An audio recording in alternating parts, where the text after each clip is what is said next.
The man who survived at sea for 438 days. In November 2012, a Salvadoran fisherman named Jose Salvador Alvarenga set out from Mexico with a young crewmate to catch sharks. They had a small open boat, about 24 feet long, with only basic supplies.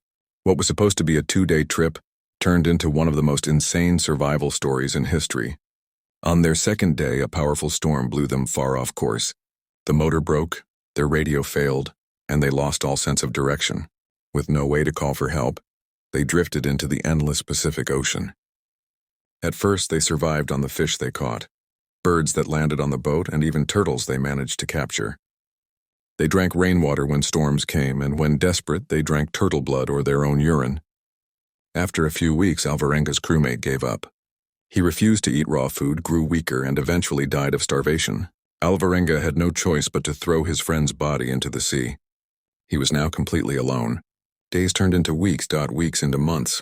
His boat drifted aimlessly across thousands of miles of ocean. Alvarenga suffered loneliness so deep he talked to himself, hallucinated, and even pretended the fish he caught were his friends just to stay sane. Finally, 438 days later, his boat washed ashore on a remote island in the Marshall Islands, more than 500 miles from where he started. When rescuers found him, Alvarenga's hair was long, his beard wild, and his body thin and weathered. But he was alive.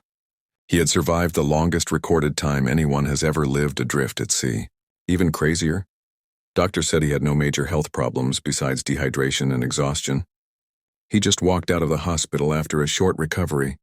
When reporters asked him how he did it, he said, "I just never gave up hope. Every day I told myself I would see land again,